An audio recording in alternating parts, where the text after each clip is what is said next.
sir kimi kalsın. Bazı sözler vardır ki herkes açık deme olmuş.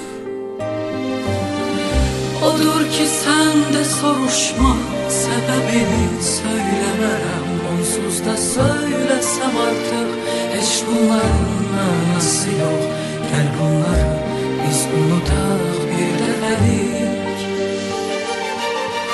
Odur ki sen de soruşma, sebebini söylemerem. Onsuz da söylesem artık hiç bunların manası yok. Olanları gel unutak bir defelik.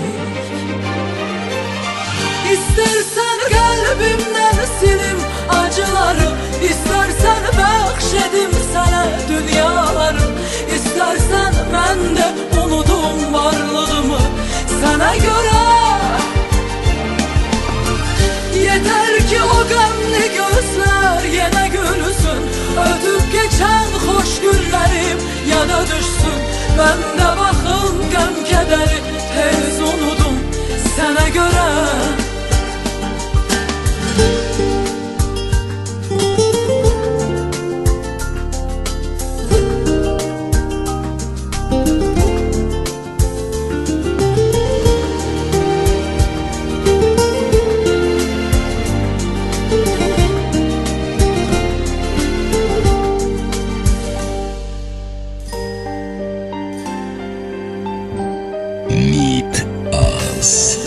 İstəyirəm ki olanlar kalbimde sir kimi kalsın.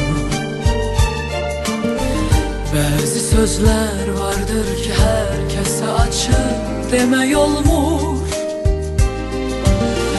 Odur ki sen de soruşma, sebebini söylemerem. Onsuz da söylesem artık hiç bunların manası yok. Gel bunları biz unutak bir defelik. Odur ki sen de soruşma, sebebini söylemerem. Onsuz da söylesem artık hiç bunların manası yok.